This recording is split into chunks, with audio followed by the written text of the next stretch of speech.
Welcome back to the after show of the ultimate Doctor Who watch party. Now this is what us Whovians live for, the chance to talk about a new Doctor Who episode. And this time round, everything is new. Now if you've just tuned in, for some reason maybe you missed the premiere and you don't want to hear spoilers, mute now, because this is spoiler city that we're in. And if you've seen it, here we go. Now, we're all sitting here a little bit stunned by what we just saw, and I can't wait to unpack it all with these fantastic Whovians, old and new. I'll start with the journalist and editor of Sci-Fi Wire's Fangirls, and a whole new Who fan. We've got Cher Martinetti. Hey, Cher. Hi. Hey, welcome to the Whovian Club. Thank you. I'm excited to be here. I'm excited to have you. And next, she's an actress and social media maven. It's Breezy Weeks. Hey there, Breezy. Hi. So you have a fantastic story about getting into Doctor Who. How did it all go about? Basically, my husband's in a band. My husband goes on stage and he would just naturally dress in suspenders and bow tie. That's how he liked to dress, and in a suit, you know. So I had no reference that it was leading to Matt Smith at the time, because that was who the Doctor was. So that's kind of where it led. So then people kept asking us, and finally we're like, we have to check out the show. Now you're a Whovian. Now I'm I think I'm a bigger Whovian than him. Oh, right. And if you don't know, bow ties are cool. Next, we have Will Wheaton, who started watching Doctor Who when he was a kid, and who you may know from Star Trek Next Generation and The Big Bang Theory. Hey, Will. Hi. Well, who's your first Doctor? Tom Baker. Same. Yeah. But I watched an episode with the Dalek, and the exterminate thing freaked me out. I was 5. Yeah, I saw the Ark in Space when I was a little boy and was terrified by it because I was watching it on UHF in black and white. And then I saw it on my big screen TV just a few years ago and realized that what scared me to death was green plastic bubble wrap. But then the scarf and the hat gave it back, and you had a jelly baby, and life was good again. I did. So let's talk about this first episode that we just saw. This is the very first female Doctor-centric episode we have. I want to hear, what were your standout moments? Will, we'll start with you.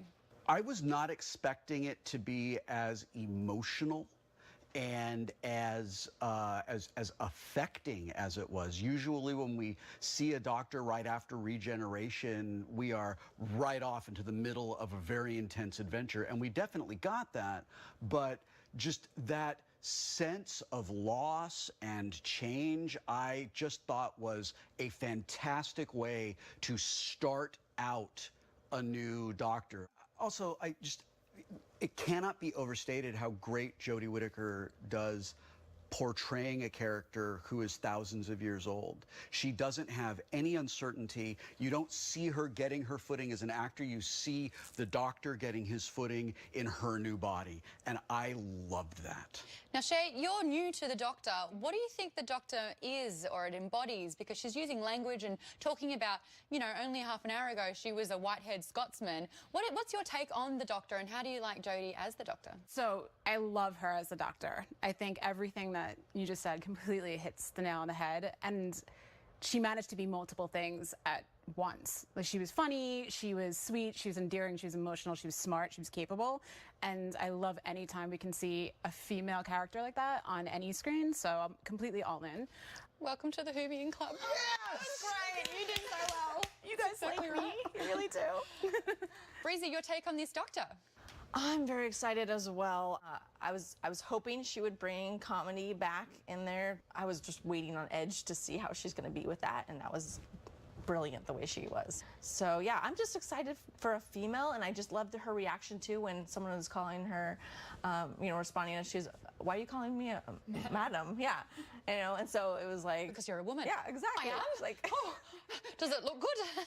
Am I pulling it off? It's exciting. Something that Doctor Who does really well is basically transition between horror and comedy instantly. And that moment in the train where you see this tentacle-based entity coming towards you, it was really quite, like, horrific in a way. What did you guys think of that, and what were some of the standout visual moments for you? What a time to be alive, right? Like getting to watch a science fiction television series that looks like a feature. I think that Doctor Who is at its absolute best when it's scary. I mean, I liked the whole part with when the train was just dark. If you're just all of a sudden sitting in the dark and there's no one around, which also freaked me out, that there was like no one on the train. I'm from New York. There's always a lot of people on the train, so it weirds me out when there's not. That to me is the best kind of scary and horror, because it's very relatable to like real life. Well, we have so much to talk about, and we will be back from this brief rift in space and time to dive back into this amazing premiere episode of the new season of Doctor Who. Don't go anywhere. And this is the thing I really loved about Jodie Whittaker. I loved watching her talking through the regeneration happening to the Doctor. I don't think we've ever seen anything like that before.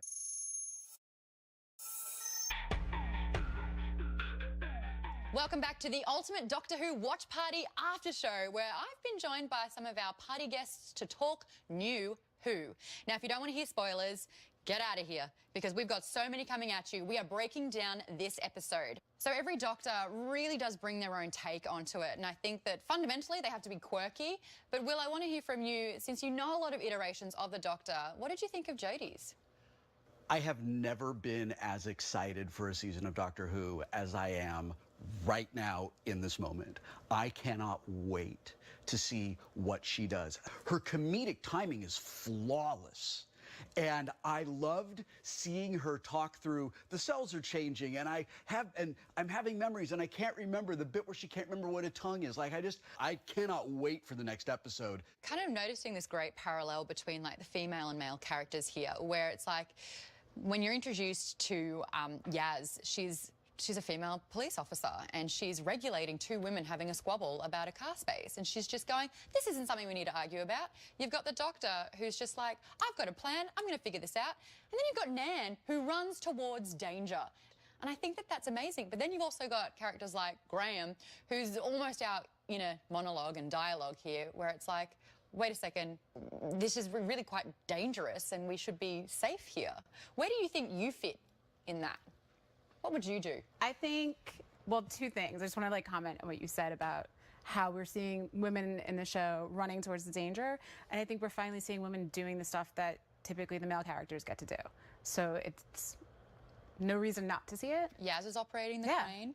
They're doing everything you would see any male character do and not think twice about it, which is exactly how it should be. So I love that. I think there's like an instinct that would kick in that I probably would run towards it. Like, I don't think I would mean to, because I would probably be like, oh my God, what did I just do? But I think I would just do it.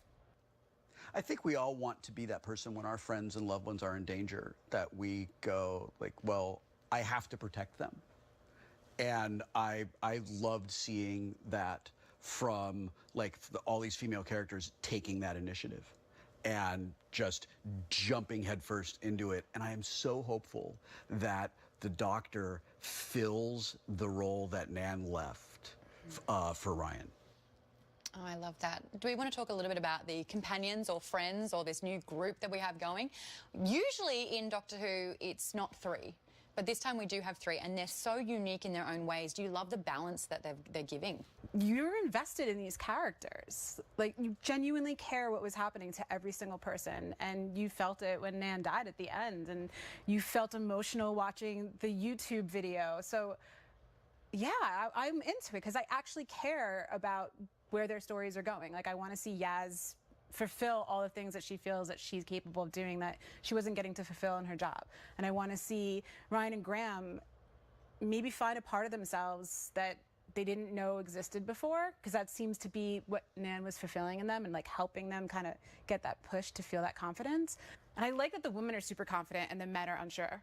Like, no, seriously, because I think it's really important for us to see male characters that sometimes are unsure, because guys feel that, you know? I don't think Ryan was very unsure when he touched every single alien type. Well, no, he's just stupid. You could be unsure and stupid. If you wouldn't go and touch a fish carcass because it's gross, maybe don't touch this weird biological interstellar travel mechanism with your bare hand. Like, that's just basic, like, good operational procedure. Some of the technology, though, is really cool. What did you think about like the new look technology and like the new sci-fi elements to it? It was kind of cool to watch her build her own Sonic. Can we talk about the sonic screwdriver? That was so exciting. That was great. And I loved that she built it and we got to see it happen. I was like literally leaning forward in my chair when all of that was happening because I thought it was so cool. It was really cool to see her making it. It just showed you how intelligent for newbies coming in how intelligent the Doctor is. I feel like that screwdriver is going to be to little kids what wands are to Harry Potter fans, right? Because that's just such a cool looking sonic screwdriver with like the crystal and everything. It's going to be like finding your wand. Kids, though, not just kids. Okay. I think we might all have a sonic screwdriver. Kids, adult kids, everybody, fans. Fantastic. Guys, thank you so much. And thank you so much for joining us as we shared this first glimpse of a whole new universe to explore. Now, keep sharing your thoughts using that hashtag Doctor Who. And I'm so happy to know that the world of Whovians has you in it.